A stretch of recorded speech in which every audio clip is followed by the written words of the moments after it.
Hey, thank you, Manuela.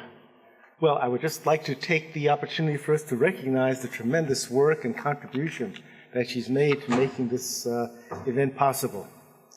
So, before I was talking about the positive elements of Triple Helix and the potential for innovation. But sitting here in 2016, we have to recognize that there are not only just events, but underlying processes going on in the broader environment that affect the possibility for positive triple helices, and that there has to be an analysis and response. And so we must think about how to address these crises.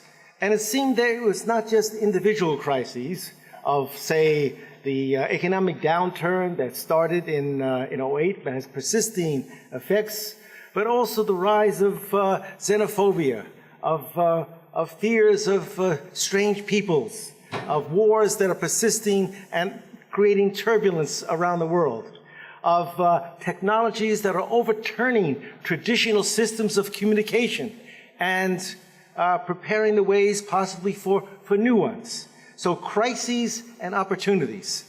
And it seemed that we were moving into an era in which you could almost say there was a perfect storm of crises that are interacting.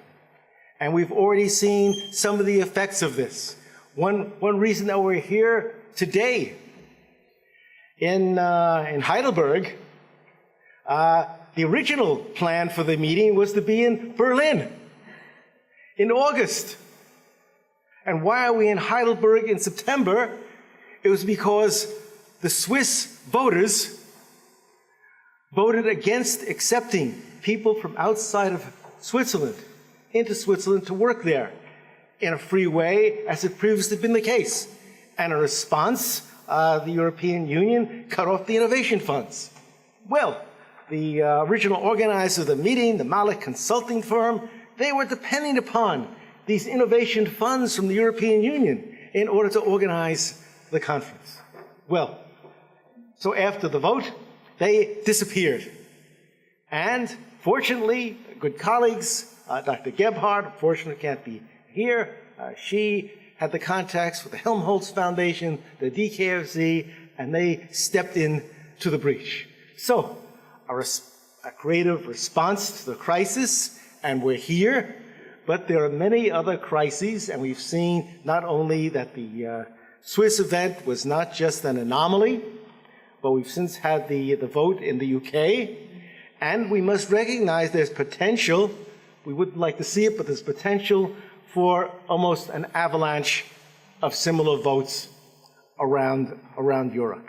So, to address these issues and the opportunities, we have with us today 3 out of the 4. Dr. Sipuri was delayed in being able to be here, but she'll be with us tomorrow. So today we'll have 3 speakers. First, Dr. Dmitry Korpakis. He's formerly head of DG Research, a leader in regional studies. And also Dr. Thomas Kirchhoff of the Protestant Institute for Interdisciplinary Research on Global Ecological Problems. And then Laura Henderson from the Frontiers firm, which will talk about transformation of the academic communication system. So we'll also have a good time for questions and general discussion. And now I'll turn it to Dr. Korpakis.